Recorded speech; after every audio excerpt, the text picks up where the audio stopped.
This is the OPPO A57s, and today we would like to demonstrate that you can set the screen timeout value to never on this device.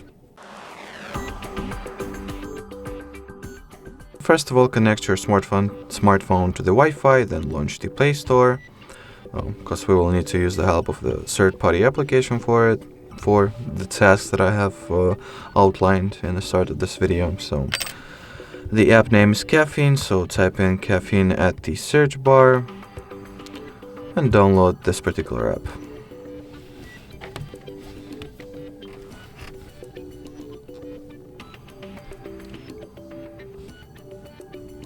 Once the Caffeine application has been successfully downloaded and installed, you want to obviously launch it.